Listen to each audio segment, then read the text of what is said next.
ముఖ్యమంత్రి రేవంత్ రెడ్డి లైవ్ లో మాట్లాడుతున్నారు, ఒకసారి చూద్దాం. పల్లెలో నుంచి వచ్చే పిల్లలు తమ తల్లిదండ్రులను కాస్మెటిక్ చార్జెస్ కోసం, ముఖ్యంగా ఆడపిల్లలు చిన్న చిన్న అవసరాలకు తల్లిదండ్రులను అడగడానికి సంశయిస్తున్న సందర్భం, రాష్ట్ర ప్రభుత్వం ఇవ్వవలసిన కాస్మెటిక్ చార్జెస్ ఇవ్వకపోవడం, ఇచ్చినవి కూడా అరాకొర ఉండడం వల్ల పాపం ఆ ఆడపిల్లలు చాలా ఇబ్బందికి లోనైంది.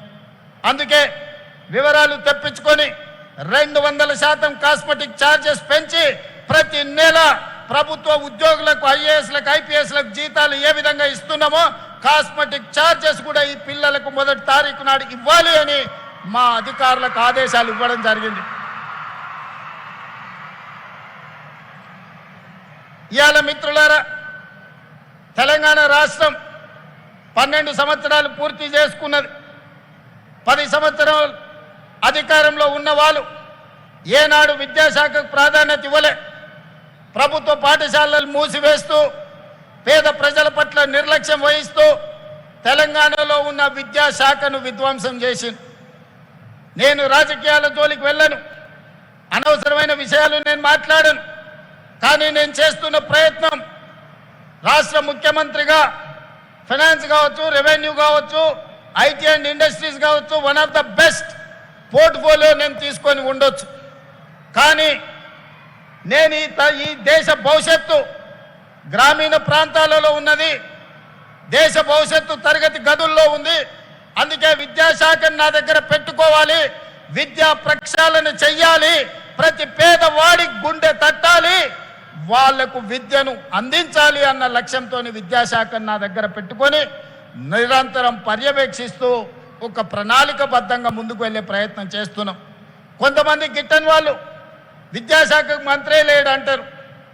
తెలంగాణ రాష్ట్ర ముఖ్యమంత్రి ఈనాడు విద్యాశాఖను మొదటి ప్రాధాన్యత కింద తీసుకొని ఈ తెలంగాణ రాష్ట్రంలో మేము ప్రయత్నం చేస్తున్నాం.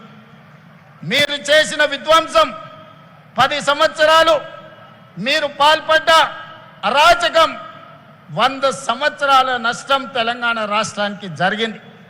అందుకే ఈనాడు అన్ని రకాలుగా ఆలోచన చేసి ఈరోజు పేద పిల్లలు, నర్సరీ కానీ తల్లిదండ్రులు, శ్రీమంతులు, ధనవంతులు ఏ విధంగా నర్సరీ, కిండర్ గార్డెన్ లేకపోతే ఎల్కేజీ, యూకేజీకి వాళ్ళ పిల్లల్ని పంపించుకుంటుండ్రో, అత్యంత నిరుపేద ఉపాధి హామీ కూలికి వెళ్ళే తల్లిదండ్రులు కూడా తమ పిల్లల్ని నర్సరీ, ఎల్కేజీ, యూకేజీకి పంపించాలని, తెలుగుతో పాటు ఇంగ్లీషు నేర్పించాలని ఆ తల్లిదండ్రులు కలలు కంటున్నారు. కానీ మన ప్రభుత్వ విధానంలో ఈనాడు నర్సరీ, ఎల్కేజీ, యూకేజీ విధానం లేదు. ఇంగ్లీషు విద్యకు అంత ప్రాధాన్యత లేదు. అందుకే పేదవాళ్ళు ఎంత కష్టపడైనా, సర్వం అమ్ముకొనైనా, సంపాదించింది మొత్తం కేటాయించైనా తమ పిల్లల్ని ప్రైవేట్ స్కూళ్ళకు పంపించడానికి ప్రయత్నం చేస్తున్నారు. వాళ్ళ ఆలోచన ఒక్కటే, మేము కూలీ నాలి చేసి బతికినాం, ఒక పూట తిన్నా తినకపోయినా ఉపవాసం వండుకొని మా పిల్లల్ని చదివించుకున్నాం.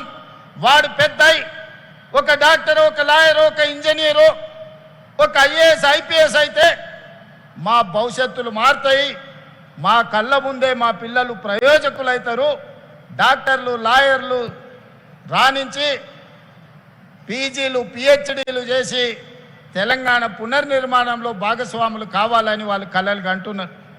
మరి అలా తల్లిదండ్రులు కలలు కంటున్నప్పుడు వాళ్ళ కలల్ని సాకారం చేయడానికి ఈ రాష్ట్ర ప్రభుత్వం ప్రయత్నం చేయాల్సిన అవసరం ఉందా లేదా ఒకసారి ఆలోచన చేయండి. అందుకే ఈనాడు ఎవరేమనుకున్నా సరే నర్సరీ నుంచి ఎల్కేజీ, యూకేజీతో పాటు 10th తర్వాత 11th and 12th, నర్సరీ నుంచి 12th వరకు ఒక ఎడ్యుకేషన్ సిస్టమ్ని డెవలప్ చేయాలని నేషనల్ ఎడ్యుకేషన్ పాలసీతో పాటు తెలంగాణ ఎడ్యుకేషన్ పాలసీని తయారు చేసుకుని ఈనాడు ప్రక్షాళన కార్యక్రమాన్ని మొదలు పెట్టుకున్నాం. మొదటిసారి ఈసారి నర్సరీ నుంచి మనము అడ్మిషన్లు ఇచ్చినాం.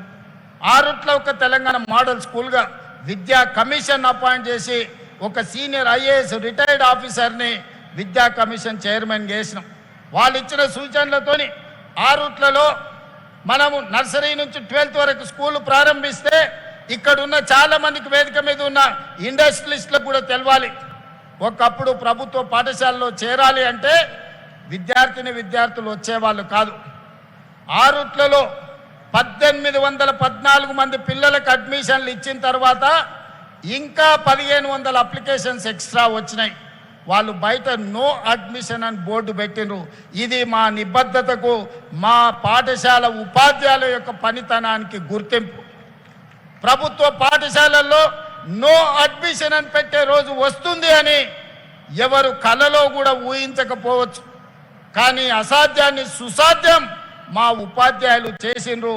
ఈరోజు ఇబ్రహీంపట్నం ప్రాంతంలో 6 రూట్ల స్కూల్ ఎవరైనా వెళ్ళి చూడొచ్చు. నేనే స్వయంగా వెళ్ళి ఆ విద్యార్థులతో బ్రేక్ఫాస్ట్ చేయడమే కాకుండా అందరిని వాళ్ళని కలిసి వచ్చిన. ఇవాళ ప్రతి తెలంగాణ నియోజకవర్గానికి ఒక తెలంగాణ పబ్లిక్ స్కూల్ అందించినాం. ఇదే కాదు, ఈనాటి ప్రభుత్వం కుల వ్యవస్థను నిర్మించాలని, కుల వ్యవస్థ నిర్మూలన ద్వారానే సమాజంలో అసమానతలను తొలగించాలని ఒకనాడు ఎస్సీలు వేరు, ఎస్టీలు వేరు, బీసీలు వేరు, మైనారిటీలు వేరు, అదర్ కాస్ట్లకి డిఫరెంట్ హాస్టల్స్ ఉంటే, రెసిడెన్షియల్ స్కూల్స్ ఉంటే, ఈనాడు young India integrated residential schools SC, ST, BC, minority and others 2500 మంది స్టూడెంట్స్ తోని 25 ఎకరాలలో ఒక కార్పొరేట్ లెవెల్ ఒక క్యాంపస్ నిర్మించి ఈనాడు విద్యను అందించడానికి ముందుకెళ్తున్నాం. నెక్స్ట్ అకాడమిక్ ఇయర్ మీరందరూ చూడబోతున్నారు 119 young India integrated residential schools దేశానికి రోల్ మోడల్గా తీర్చిదిద్దే బాధ్యత ఈ ప్రభుత్వం తీసుకున్నది. అదేవిధంగా క్రీడలు చూడడమే కానీ ఆడడం మనం మర్చిపోయినాం. ఒలింపిక్స్ వచ్చినప్పుడు మన దేశం ఎక్కడుందని ఎత్తుక్కుంటే పైనుంచి చూడాల్సిన పని లేదు. కింది నుంచి చూస్తే మొదటి స్థానము, 2వ స్థానంలో ఉంటాం కింది నుంచి లెక్క పెడితే. నేను అడగదలుచుకున్న ఈనాడు ఇక్కడికి వచ్చిన విద్యార్థులను, వేదిక మీద ఉన్న మా కార్పొరేట్ మిత్రులను, 140 కోట్ల జనాభా ఉన్న భారతదేశం ఒలింపిక్స్లో ఒక గోల్డ్ మెడల్ తేలేకపోతుంది ఇన్ని దశాబ్దాలైనా. ఆ మధ్య నేను సౌత్ కొరియా పర్యటించిన, సౌత్ కొరియన్ స్పోర్ట్స్ యూనివర్సిటీకి వెళ్ళిన. 30 ఎకరాలలో ఉంది ఆ స్టేడియం. ఈ ఎల్బీ స్టేడియం కంటే కొంచెం పెద్దగా ఉంది వాళ్ళ university, south Korean sports university. ఒక అమ్మాయి వచ్చి నాకు స్వాగతం పలికింది బొకే ఇచ్చి. నేను ఆ అమ్మాయి ఆ స్కూల్ వచ్చిన స్టూడెంట్ ఏమో అనుకున్నా. తర్వాత నాకు ఇంట్రడ్యూస్ చేస్తే ఆ అమ్మాయి ఒలింపిక్స్లో 2 గోల్డ్ మెడల్స్ తీసుకొచ్చింది ఆర్చరీలో. ఆ దేశం 32 గోల్డ్ మెడల్స్ తెస్తే ఒక సౌత్ కొరియన్ స్పోర్ట్స్ యూనివర్సిటీ నుంచి 16 గోల్డ్ మెడల్స్ సాధించారు. ఆ దేశ జనాభా మన తెలంగాణ రాష్ట్రంలో ఉన్నంత ఉంటుంది. మరి ఈరోజు మా యువమిత్రులను నేను అడుగుతున్నా, మా ఎస్సీ, ఎస్టీ, బీసీ, మైనారిటీ విద్యార్థులను నేను అడుగుతున్నా, చిన్న దేశం 32 గోల్డ్ మెడల్స్ తెస్తే 140 కోట్ల జనాభా ఉన్న భారతదేశం ఇన్ని దశాబ్దాలైనా ఒక్క గోల్డ్ మెడల్ తేలేదంటే ఇది మన ఆత్మ గౌరవానికి సంబంధించిన విషయం కాదా? ఇది మన దేశ ప్రతిష్టకు సంబంధించిన అంశం కాదా? ఈనాడు ఆలోచన చెయ్యండి. ఆ గోల్డ్ మెడల్ సాధించాల్సిన బాధ్యత మన తెలంగాణ బిడ్డలకు లేదా? మనలో సమర్థత లేదా? మనం రాణించలేమా? ఎక్కడ లోపం ఉన్నది అంటే పాలకులలో లోపం ఉన్నది. పాలకులు సరైన దిశ నిర్దేశించకపోవడం వల్ల ఈనాడు గోల్డ్ మెడల్స్ సాధించలేకపోతున్నాం. అందుకే తెలంగాణ రాష్ట్ర ప్రభుత్వం స్పోర్ట్స్ పాలసీ తీసుకొచ్చి we have initiated young India sports university under public private partnership. ఈరోజు అంతర్జాతీయ స్థాయిలో ఉన్న క్రీడాకారులను మన బోర్డులో తీసుకున్నాం. రాబోయే 2 సంవత్సరాలలో యంగ్ ఇండియా స్పోర్ట్స్ యూనివర్సిటీ ఈ దేశానికి ఒక నమూనాగా మారి రాబోయే ఒలింపిక్స్ లో గోల్డ్ మెడల్ ని సాధించడానికి పునాదులు తెలంగాణ రాష్ట్రంలో వేయాలనేదే నా కళ.